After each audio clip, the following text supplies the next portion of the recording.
Winter War, Finland's frozen fury, Nov 30th, 1939 to Mar 13th, 1940. What happens when a tiny Nordic nation, armed with skis, sisu, and sheer stubbornness, stands up to the world's largest military machine? It was November 30th, 1939. The forests of Finland were silent, blanketed in snow, until the roar of Soviet artillery shattered the frost. Stalin had demanded land. Finland had said no. And so began one of the most improbable wars in modern history. How did 150,000 Finnish troops manage to hold back 600,000 Soviet soldiers? Why did Stalin's mighty Red Army stumble in the snow like a drunken bear on ice skates? What made the world's eyes turn to this frozen battlefield where frostbite was deadlier than bullets and snipers became legends? This is not just a war story.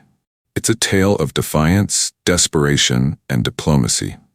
Of ski troops gliding through forests like ghosts, of foreign volunteers with mismatched uniforms and unmatched courage, of a peace treaty signed not in triumph but in survival. And it's all wrapped in the icy grip of a winter so brutal, even tanks froze in place. So grab your fur coat, tighten your boots, and prepare to enter the blizzard. Because this is Winter War, Finland's frozen fury, where every snowflake tells a story and every trench holds a secret. Once upon a time, in the icy corridors of late 1939, Joseph Stalin, dictator, purger-in-chief, and part-time cartographer, looked at a map and frowned. His beloved Leningrad, now St. Petersburg, a jewel of Soviet pride and naval importance, sat a mere 20 miles from the Finnish border. That was too close for comfort, especially with Nazi Germany goose-stepping across Europe like it owned the place. Stalin, ever the cautious chess player, who preferred to remove his opponents from the board entirely, feared that Finland might become a launchpad for a German invasion. So, he knocked politely on Finland's door and said, "Give me some of your land near Leningrad. I'll give you some other land in return, totally fair trade. Also, I want to lease your port at Hanko. 4 reasons." Finland, led by the stoic and steel-nerved former Imperial Russian General Gustav Mannerheim, responded with a diplomatic version of, "Not a chance, comrade." Stalin, not one to take rejection lightly, decided to manufacture a reason to invade. On November 26, 1939, a Soviet border post at Manila was shelled. The Soviets blamed Finland, though historians now agree this was likely a Soviet false flag operation. It was the geopolitical equivalent of punching yourself in the face and yelling, "Why did you hit me?" 4 days later, on November 30th, the Soviet Union unleashed its war machine. Over 400,000 Red Army troops poured into Finland, expecting a brisk stroll through snowy fields and a quick victory. What they got instead was a masterclass in winter warfare from a nation that practically invented snow. Finland's army was tiny, just 100,000 troops. They had no anti-aircraft guns, few tanks, and their communications gear was so outdated it might as well have been Morse code tapped out on frozen pine cones. But what they lacked in hardware, they made up for in grit, terrain mastery, and skis. Yes, skis. Finnish ski troops glided silently through forests, ambushing Soviet convoys, cutting supply lines and vanishing like frosty phantoms. They knew every tree, every frozen lake, and every snowdrift. The Red Army, meanwhile, was bogged down in deep snow, wearing uniforms better suited for autumn strolls than Arctic warfare. And let's not forget the Molotov cocktail, an improvised petrol bomb named sarcastically after Soviet Foreign Minister Vyacheslav Molotov. Finnish soldiers used these fiery gifts to turn Soviet tanks into flaming metal coffins. In one sector alone, 80 tanks were destroyed by these homemade infernos. Now, you'd think the Red Army, with its tanks and artillery, would steamroll Finland. But Stalin had recently purged most of his competent military officers in the Great Purge of 1937–38. What remained were yes-men and rookies, many of whom couldn't tell a flanking maneuver from a snowball fight. The Soviet conscripts were poorly trained, poorly equipped, and poorly motivated. Some units panicked and fled under fire. Others froze, literally and figuratively. Morale was so low, it could have been measured in -degrees Celsius. The Finnish defense centered around the Mannerheim Line, a series of fortifications across the Karelian Isthmus. With just 21,000 men, Finland held this line against wave after wave of Soviet assaults. The Red Army threw everything it had, artillery, tanks, infantry, but the Finns held firm. It was David versus Goliath. If David had skis, and Goliath kept tripping over his own shoelaces. Imagine a place so cold your tears freeze mid-fall, so wild even GPS would throw up its hands and say, "Good luck." Welcome to the Laga Karelian front, a labyrinth of frozen lakes, dense forests, and snow so deep it could swallow a tank whole. This was the terrain where Finland staged its first major victory, and boy, did Mother Nature play favorites. The Red Army, bless their frost-bitten hearts, marched in like they were attending a parade. What they got instead was a snow-sculpted nightmare. Their conscripts, many of whom had never seen a proper winter coat, let alone Arctic warfare, were ill-equipped, undertrained, and about as prepared for Finnish guerrilla tactics as a penguin is for desert combat. Meanwhile, the Finns? Oh, they were in their element. Skiing silently through the woods like frosty ninjas, they ambushed Soviet columns, disrupted supply lines, and vanished into the snow before the Russians could say, "Where's my mittens?" Up north, the Soviets tried a bold move, send 8 divisions to slice Finland in half like a frozen cake. Unfortunately, they forgot one crucial detail. There were barely any roads. Tanks got stuck, trucks froze, and soldiers wandered through the wilderness like confused tourists looking for a Starbucks. Finnish guerrillas, meanwhile, operated behind enemy lines with the precision of a Swiss watch and the stealth of a snow leopard. They sabotaged convoys, stole supplies, and generally made life for the Soviets a miserable, frost-bitten mess. Morale plummeted. Soviet soldiers began to suspect that Finland wasn't a country. It was a sentient snowstorm with a vendetta. Back on the Karelian Isthmus, the fighting was more conventional. The Soviets managed a few breakthroughs, but thanks to their charming habit of not coordinating between branches, Air Force bombing one thing, infantry charging another, tanks stuck in a ditch, they couldn't exploit their gains. Desperate commanders ordered suicidal frontal assaults against fortified Finnish positions. The result? Soviet troops often refused to go. "Charge that bunker," they were told. With what? They replied. Hope and frostbite? North of Lake Ladoga, things looked grim. The Soviets had the numbers, 3-1, and air supremacy. The Finns retreated, regrouped, and made a stand at a place called Kola. Enter Simo Häyhä, aka the White Death. Clad in white camouflage, armed with iron nerves and a bolt-action rifle. No scope. He didn't want the sun to reflect off it. Häyhä became a legend. He racked up over 500 confirmed kills, making him the deadliest sniper in history. Soviet soldiers were so terrified, they started calling in artillery strikes on any suspicious snowbank.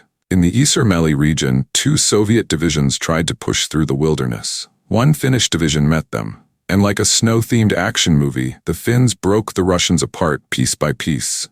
Over a month of brutal combat, the Soviets suffered 7,000 to 9,000 casualties, while the Finns lost just 400. Even better, the Finns captured Soviet tanks, artillery, anti-tank weapons, and rifles. It was like a winter clearance sale. Everything must go, and the Finns were buying with bullets. In the Arctic North, where the sun barely shows up and even polar bears wear scarves, the Soviets launched a powerful thrust with 35,000 men. One division was outflanked and retreated, leaving behind most of its heavy gear. The other was counterattacked until a stalemate formed. The Finns had to give up Petsamo, their only ice-free port, but they made the Soviets pay dearly for every inch. Stalin, watching this icy debacle unfold, was reportedly so furious he considered sending his generals to Siberia, until he remembered they were already freezing in Finland. Scene 1. Reinforcements with accents.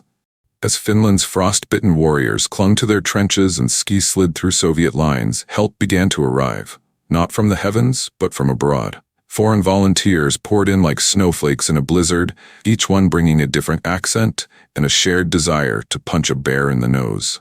Swedes arrived first, naturally, since they were next door and already had a long-standing sibling rivalry with Russia.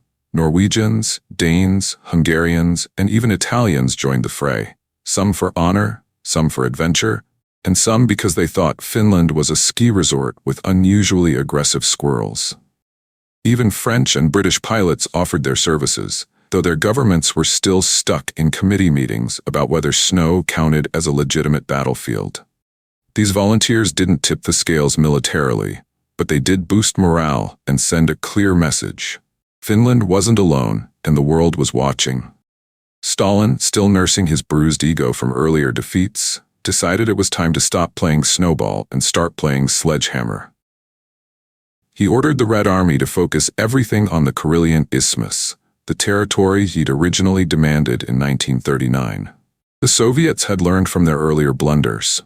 They trained, reorganized, and rolled in fresh tanks and artillery like they were preparing for a winter-themed apocalypse. The number of divisions swelled from 10 to 25, totaling 600,000 troops, a force so massive it made the Finnish defenders look like a scout troop with attitude. On February 1, 1940, the offensive began. In the first 24 hours, Soviet artillery fired 300,000 shells, a barrage so loud it probably woke up Vikings in Valhalla. Finnish defenders, numbering just 150,000, held on with grim determination, but the pressure was relentless. By February 15th, Marshal Mannerheim, the stoic architect of Finland's defense, ordered a general withdrawal to a fallback line. The Red Army was finally making progress, but at a cost so steep it could have bought every fur coat in Moscow. As the snow began to melt, Stalin faced a new enemy, mud. His tanks, so glorious in winter, were about to become glorified bathtubs stuck in Finnish forests. The offensive momentum was at risk of sinking, literally. Meanwhile, Moscow was sweating. If the war dragged on, Britain and France might intervene. Worse, Germany, who relied on iron ore from neutral Sweden, was pressuring Stalin to wrap things up before the conflict spilled over and disrupted their supply chain. Sweden, already involved with troops and aircraft in Finland, became the quiet stage for secret negotiations. Stalin, realizing that his winter wonderland was turning into a diplomatic minefield, began to consider peace, though not without making some harsh demands. By March 9th, the Finnish position on the Karelian Isthmus was crumbling. Ammunition was low, morale was fraying, and the hoped-for Allied intervention had turned into a polite shrug. On March 12, 1940, the Moscow Peace Treaty was signed. Finland ceded the entire Karelian Isthmus territory north of Lake Ladoga. Several strategic islands. In total, 9% of Finland's territory was lost, more than Stalin had originally demanded before the war. Ouch. But was it a waste? Not quite. Had Finland surrendered in 1939, Stalin might have kept demanding more, possibly turning Finland into a Soviet puppet state. By fighting, Finland preserved its sovereignty, its national pride, and sent a message. We may be small, but we're not yours. The toll was staggering. Finland, 25,000 dead, 45,000 wounded. Soviet Union, between 126,000 to 168,000 dead or missing, over 200,000 wounded or sick, and 3,000 tanks knocked out or captured. The Red Army's performance was so poor, the world began to see it as a paper tiger, a reputation that emboldened Hitler to launch his own invasion of the USSR in 1941. When Germany invaded the Soviet Union in June 1941, Finland saw an opportunity to reclaim its lost land. They joined the Axis powers and retook their territory. But by 1944, the Red Army returned, this time better trained, better led, and very, very angry. Finland, realizing that sticking with Germany was like clinging to a sinking iceberg, dumped its Nazi ally and quickly negotiated peace with Stalin. The result? Finland kept its independence and avoided Soviet occupation, a diplomatic pirouette worthy of applause. The Winter War wasn't just a military conflict, it was a declaration of identity. Finland fought not because it thought it could win, but because not fighting meant disappearing. They lost land? Yes. If you love gripping tales of valor, strategy, and legacy, follow us, subscribe, and click the notification bell so you're the first to know when we drop more thrilling stories from Britain's battlefield past.